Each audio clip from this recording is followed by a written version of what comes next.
Tsaka, yung asawa ko naman tumatawag sa akin, sabay kami matulog, on cam. Hindi kami napupuyat. Napupuyat kami pag naglalay, kasi inaabot naman yung araw. Totoo yan, sir. At iglipin kami. O, iglip kayo. Alas 9 siya matutulog, 11, kailangan gising din kami. Kakatok siya. Yun po. Tapos yung nagkasakit na po ako noon. Bali, may dumating po doon na 2 tao Okay. na idol daw po si Ay, FLM. FLM. Magpapapicture daw po na galing taga-Tarlac. So doon po ako naka-idea, bakit dire-diretso sa grahe?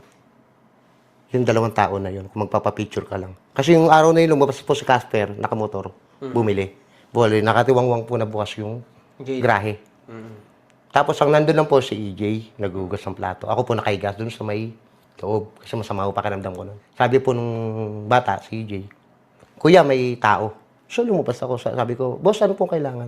Andiyan po ba si Sir Francis? Papapicture lang kami. Galing pa kami Tarlac. Bali, siyempre nag-iisip na ako, ba't ganun? Bigla ka papasok ng ganun sa grahe. Di ka man lang nag-doorbell or what, di ba? Tapos nung araw na yon, kinagabihan, nag-isip na sila.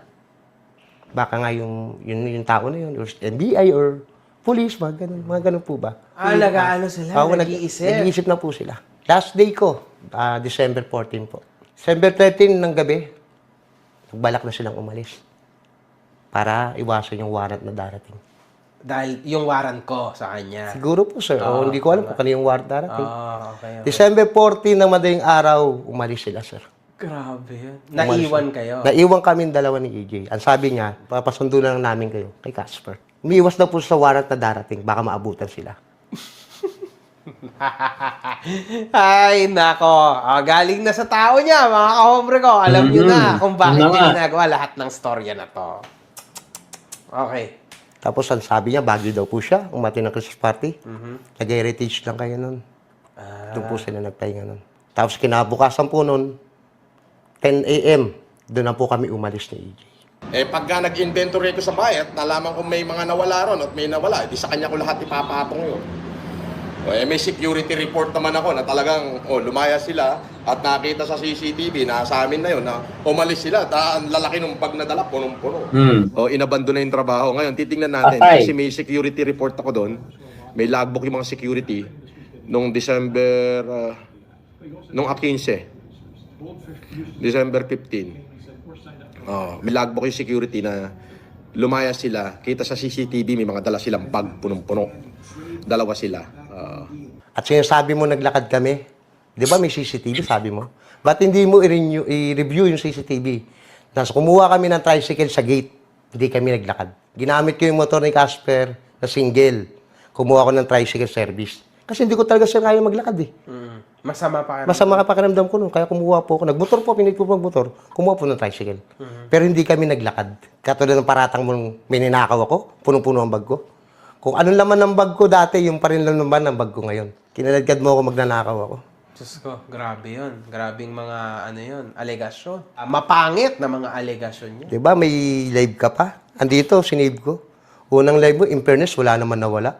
In fairness, wala naman ako nakikitang nawala. Yun. In fairness naman. I don't know the reason of abandoning the house. Kasi yung mga relo ko, mga belt ko na mamahalin, intact naman lahat. Wala namang nawala. Tapos yung napanood mo na interview ko, biglang maraming nawala. Titingnan ko pa, malay mo, pag uwi ko mamaya, makita ko marami palang nawala doon. Di kakasuhan ko. Ganun na lang kasimple yun.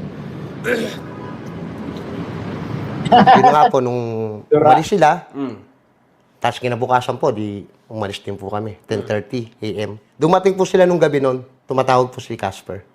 Na hinahanap ko kung nasaan daw kami. Di po ako sumasagot. Hanggang sa tumatawag sa FLM. Sagutin mo, tumawag ka kay Casper o sumagot ka sa text ko. Tapos yung time na yon na nagpalamig muna ako ng isang araw. So sabi ko, nag-chat ako kay Casper noon na, pre, baka pwede ko pa makuha yung natitira ko sahod. Pero wait lang. Totoo ba na iniwan nyo lahat ng ilaw, ng mga... No sir, sarado lahat yan. pintuan na bukas? Sabi niya eh. Sarado yan. Inabandona na ni Ian, isinama pa yung bata na yung bahay. Tumawag agad ako ngayon sa security. Sabi ko, pakacheck mo nga yung bahay kung nakabukas yung gate. Ganyan din si Kulaong, mapagawa talaga kwento yan eh. Saka dadaragin niya ng dadaragin kahit si Ian, kahit sino na madikit dyan na mga bata-bata niya, kapag hindi niya na kailangan, kapag ayaw niya na o ayaw na sa kanya ng tao, dadaragin niya ng dadaragin, gagawa ng istorya at palalabasin ng masamang tao. Tapos ang kanya pang ibibida, natulungan niya ng napakalaking bagay.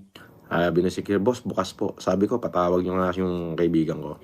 Tinawagan ko nga yung kaibigan ko. Sabi ko, punta ka nga. O, tapos lock mo yung mga pinto. Palitan mo ng padlock. Sabihin, nag-abandon niya yung bahay. Bukas lahat. Oo. Kailangan ko pang tumawag ng security. Lahat po Saan ilaw. iniwan yung lock? Ang lock po, wala po lock ang pinto, sir. Wala talagang lock ang mga Yung pinto. gate po wala po, sir. Dinudukot lang po yun. Okay. How about yung pinto? Yung pinto po nakasara po lahat. Secure po yun. Nakalock. Yes, sir. Saan mo iniwan susi? Ang susi po noon, sir, yung sa bali sa keychain, yun po lagi namin iiwan bukas. May lagayan kayo. Apo, Okay, apo. okay. Bali, yung lagi pong bukas yun. Kasi yun lang po talaga yung pinakadaanan. Pero harapan, likuran, sarado po yun. Nakalak po yun. Patay din ang ilaw. Saka tulad din yung kinukwento mo na magaling ka na bukas lahat ng gate, walang padlock. Kailan ba nagka-padlock yung gate? Yun nga, nung tumatawag na si FLM, siyempre, di ko sinasagot, nandun yung pangamba. Kasi malakas sa tao daw po siya. Pa-impluensya. Ma-influence. Opo, siyempre. Sa katulad kung normal na tao lang na walang kakayanan lumaban. May connection daw siya. May connection, di ba? marami Dami po, daw marami po siya connection. Marami po siya connection. Hindi ko po sinasagot. Hanggang sa nag-chat po ako kay Casper na sabi ko, pre, baka pwede ko pa makuha yung yung natitira ng sahod ko. Tumawag po si Casper, asan ka ba, pre? Susunduin ka namin. Paliwanag ka lang kay boss, tatanggapin ka naman. Sabi ko, pre, hindi mo na, masakit ako. Tsaka ayoko natin. Sabi ko po yun. Tapos yung last po na, nag-text po ulit ako kay Casper. Sabi ko, pre, ano makukuha ko pa ba? Galit sa'yo si boss. Wala nang pakialam sa'yo. Yun po sinabi niya sa akin. Kaya yun po na gumawa po ako ng video clip lang po. Na nananawagan lang po na ang habol ko lang po yung pinaghirapan ko. Ganda tanghali po. Ako po si Ian. Nananawagan na sana ay makuha kong aking natitira sahod kay FLM. Yung po ay para po sa pamilya ko. Maraming salamat po. Anong masasabi mo na sinasabi niya na napakaliit na halaga lang naman daw na 5,000 o 3,000 na kulang niya sa'yo? Ba't hindi niya pa ibibigay? Antay nga, ang dating tuloy. Parang napakasama ko naman tao. Napakaliit na halaga nun. Di ba? At saka andun na talaga. Kay Casper na talaga. At wala sa akin. Ayun yun. Di ba? Biruin mo, 3,000 lang gaganunin ko. Samantalang yung mag-asawa nga na si Monica at saka yung si Rolex, isang araw lang nagpunta sa akin. Higit pa doon sa kiniklaim ni Ian ang binigay ko. Isang araw lang yun. Yun nga po, sir. Maliit na halaga pala eh.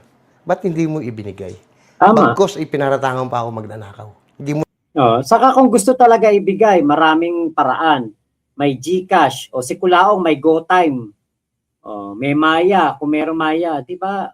Sabihin lang, kung talagang gusto ibigay, wala nang cheche-bureche, wala nang tanong-tanong. Bakit mo ginawa yung ganito? Bakit mo ginawa ganyan? Wala nang ganon. Kung wala GCash si Ian, pupunta lang siya doon sa tindahan. Ate, ano po ang inyong GCash number? May magpapadala po ng pera sa akin, ika-cash out ko po dito. 5,000, 3,000 o 2,000, sabihin kung magkano. Diba? Tapos, ika-cash out na doon. Diba? Kaya alam niyo po, eto, si Kulaong, talagang talagang ayaw na magbayad. Balatuba yan. Buraot yan eh. Saka baka nga walang pera. Kita nyo nung nag-live sila ni Casper, 6,000 na lang yung winawagay na ganyan. hindi mo na nga binigay yung pinaghirapan ng tao. Pinagbinta mo pang nanakaw. Sino ba sa atin Tama. may NBI? Tama. Sino ba mali sa pangalan sa atin? Oo, kilala ka lang kasi social media ka. Kukumpir mo sa akin, pangkaraniwang tao lang. Ang question din ng marami, anong nabago sa buhay mo? Malaki, sir. Nung umalis po ako dun, sir, siyempre nandun pa yung pangamba. Ba't hindi pa rin pa ako makamubon? Kasi may mga banta-banta nga silang ganyan. Sa social media? Opo, social media. Pero sa cellphone tawag, wala naman ba? Bali, binilak nila ako, binilak ko na rin po sila. Okay. Gantian na para walang communication, sir. Ganun pong ginawa ko. Tapos, umiwas na lang po ako sa taong kakausapin. Ganun po, sir. Siyempre, may trauma din naman po, sir. Hindi po mawawala sa sarili ko yun. May takot din. Kasi hindi naman talaga ako ganun tao na lalaban sa'yo na may influensya kang tao, lalaban ako. Wala.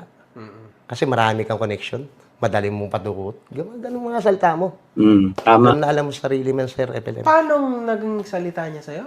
Marunong siya magpadukot? Oo, sir. Madali padukot dyan. Marami tayong bataan dyan. Sino daw? Wala naman siyang minimension. Sino? Basta marami siyang mga batang pulis. Ganyan po, sir. Okay pala eh. Marami ka palang batang pulis, ano? Ito nga lang ang ano ko, sir, ang pinaka big question ko. Bakit pag may dinadaanan tayong checkpoint papuntang Isabela, isumihinto kang Bagya? Kung marami kang connection. Anong humihintong bahagya? Paano? Uy, may checkpoint. Pag nakita niya kayang-kaya niya, dadaretso kami. Oh, napapansin din namin yun, no? Lingon siya ng lingon Yes, kung sir. saan-saan, kahit saan siya magpunta. Parang may takot siya talaga, no? Lalabas ka nga lang ng gate. Hindi, kasi ano yan eh. Ganyan po yung taong maraming naagrabyado. Kapag ang tao maraming naagrabyado, lingon ng lingon yan, takot na meron pong bigla na lang lalapit sa kanya, biglang may gagawin sa kanya. Ganyan po yun eh, yung mga taong takot. Kasi nga, gumawa ng katarantaduhan eh. Kaya po, ano yan, talagang yan si Kulaong ay, yung bang, di ba kahit nga nagla-live yan eh. Ganun yung mata, makita nyo. Ito yung camera, wari, magsasalita yan. Ganun yan eh. Di ba? Kasi nga po, sa dami ng kanyang naagrabyado, nabudol, tinapakan tao, hindi niya na alam kung sino ang unang lalapit sa kanya. Left and right ka pa eh. Grabe yun. Mauuna pa kami. Naalala mo doon, pinagpalit mo kami ng plaka? Yun pala. Anong storya nun? Pinagpalit ng plaka. Yun po yung white plate po nakalagay doon, sir. Tama. Pinalit- Which is yun yung illegal na plaka kasi Tapos ginawa lang pinabitan po ng green plate nung punta na po kami ng Isabela. yun. Grabe. Di ba sabi mo, gusto ko yan? O sige, gusto mo rin yan. Hindi naman habang buhay mananahimik lang ako sa takot sa'yo. Hindi pa pwede. Yun, tama. Kailangan ko rin kumayod sa sarili kong buto na hindi nanggagaling yung umaasa sa ibang tao. Oy. Palipad-palipad mo, umamin ka sa sarili mo. Sir, FLM, saludo. Umamin ka sa sarili mo. Yan ang naging allowance mo everyday. Kaya ka panay ka live. Puta, durog na durog, ano? Yan ang allowance mo everyday, yung mga palipad sa'yo. Ay, nako. Yes, tamang hinala. Oh, takot sa sariling multo. Imagine mo, yung durog na durog siya kay Ian. Si Ian, hindi vlogger. Si Ian, hindi social media personality. Pero, yun talaga yung na-comment ko kay MG eh, nung nanonood ako. Kay MG kaninang nag-upload siya alas 7. Yun kagad ang na-comment ko. Durog na durog si Ian. 3 times, Durog na durog si Kulaong. di ka nagla-live. Totoo po yun, sir. Grabe. So, Yung mga- asang-asa siya talaga sa palipad. Yes, sir. Tuwan-tuwa pa nga yan, sir, pag nag-aaway yung mga followers niya tungkol sa palipad eh. Andito ang palipad mo. O sige, sasagot to si Manang Martis. Sasagot to si ganito-ganito. Pinagsasabong niya para palaki ng palipad. Ganun. Wow. Di ba, naka 4 members only ka? Nagugulat ka, ba't napapanood pa? Siya lang ang nag-aano Yes, yan. sir. Gusto mo to. Di ba sabi mo sa akin? Ito gusto mo rin to. Grabe. Laban ako kasi sabi mo kinaladkad mo ako na magnanakaw ko eh. Wala ka namang patunay. Pero lahat ng sinasabi mo may katunayan.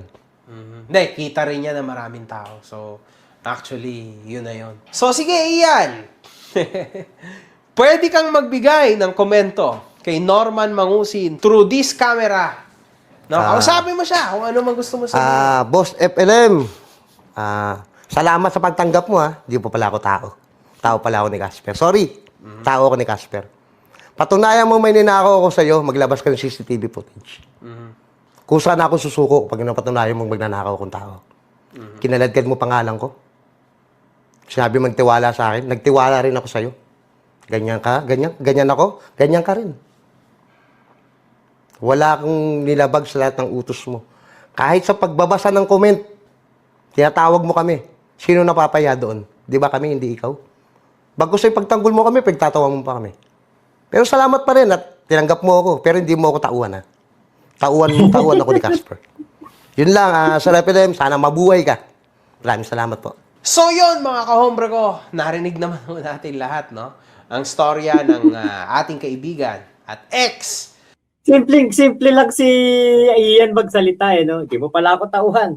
Tauhan pala ako ni Casper. na staff o kasambahay, no? Ni Norman Gusgusin na nakasama niya mismo nito lang, no? Nito mga nakaraan lang sa kanyang video. So, yon. Sa mga gustong tumulong, mga kahombre ko, at literal na naaawa sa tao na ito, no? Kasi kahit ako, magbibigay din naman ako ng tulong sa kanya. Pero, sa mga trip ho na tumulong, ibibigay ko ho ang GCash number niya na nasa comment down below. Kung ano man ho ang kaya nyo, ating bigyan. Para naman kahit papano, umangat-angat siya sa buhay niya, makabuelo man lang. Wala ka pa rin ba trabaho ngayon? Wala pa po sa ngayon, sir. Naghanap pa po ako, sir. Okay. Pero nakapag-prepare na po ako ng mga requirements ko. Okay. NBI, police, lahat po yan. Okay. Barangay clearance, lahat po. Very At saka gusto ko rin po ng patunayan na hindi ako magnanakaw. Good luck na lang sa'yo and maraming salamat. Maraming ha? salamat din po, Maraming sir. salamat. So, one love with fucking vibes. Mga putang ina. Si Nico David talaga dito yun. Talaga, natatawa talaga ako pag si Nico David biglang susulpot saka ending tapos biglang magmumura. Si Boy Pange.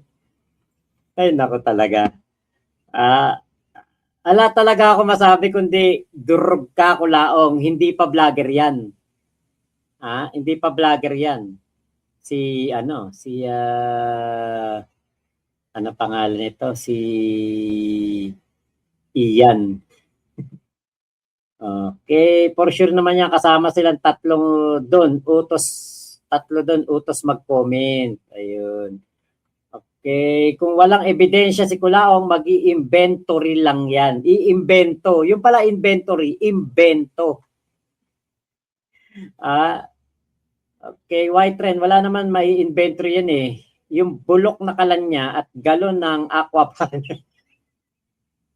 Yung mineral water. Baka nga naman kinuha ni Ian yung garapo, yung ano tag doon, yung basyo ng mineral water na kulay blue, yung De Gripo. Blick Hernandez, sa tuwing nakikita ko si Kulaong, nare-realize ko kung gaano ako ka-bless ni Lord. Ay, totoo po yan. Alam nyo ba, ako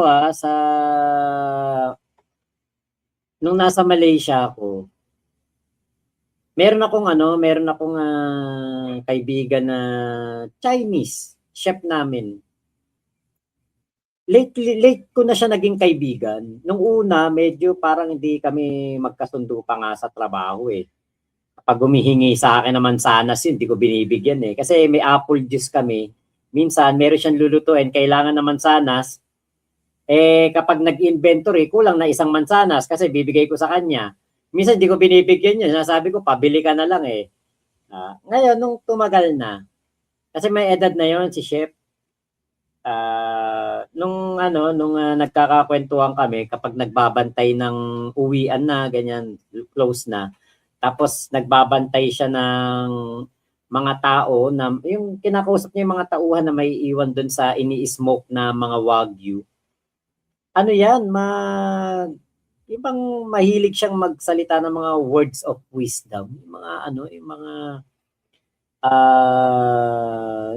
based on his own experience talaga ng mga pangangaral. Diyan po unang nadinig yung sinabi niya na sa na lang hindi na English, what does that mean eh.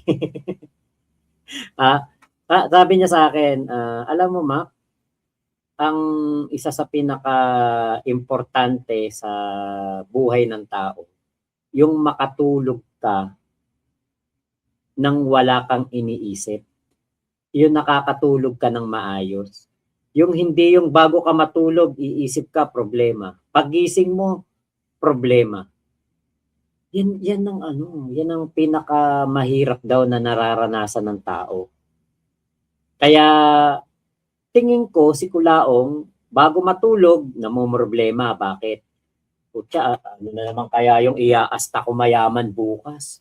Ano na naman kaya gagawin kong pakulo para mapaniwala ako yung mga dekalibre na ako mayaman, maraming pera, ano na naman ang gagawin kung pakulo niya.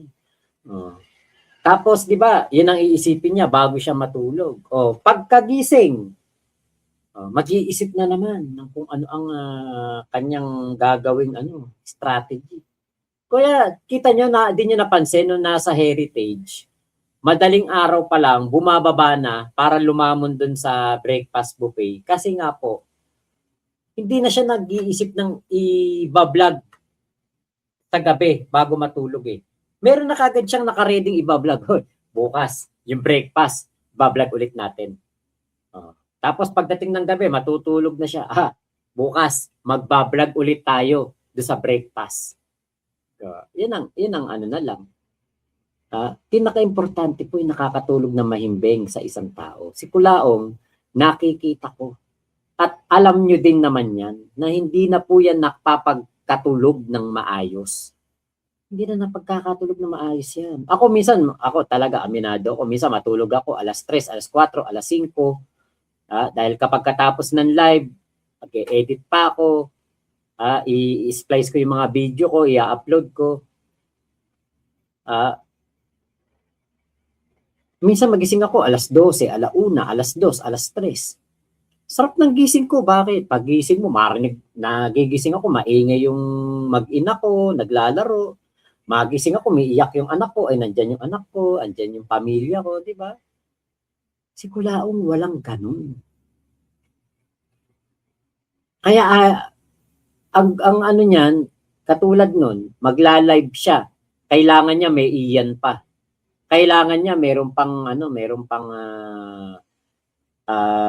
Casper. Bakit? Walang moral support. Walang moral support eh. Wala sumusuportang pamilya. Yun pa naman ang pinaka nakaka-inspire. Yun pa naman ang pinaka motivate sa'yo. Yan ang nakakapag-motivate sa tao pamilya. Wala si Kulaong niyan. Diba? Kaya hindi niyo napapansin. Kapag nagsisinungaling, kalmado.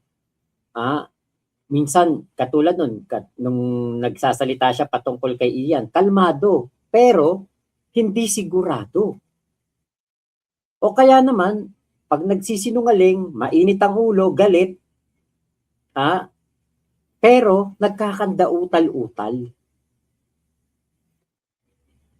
Tapos, sasamahan pa ng, ganun na lang. Bakit? Inuuuhan niya yung sinasabi niya. Inuuuhan niya yung ginagawa niyang katarantaduhan, kabulastugan, kasinungalingan. Para paniwalain niya na din yung sarili niya. Diba? Yun na lang yun eh. Pero wala talaga si Kulaong. Kaya naaapektuhan na po ang pag-iisip niya. Kasi nga, hindi na pagkakatulog ng mahimbing. Kaya talagang Blink Hernandez, napaka-bless natin. Napaka-bless natin.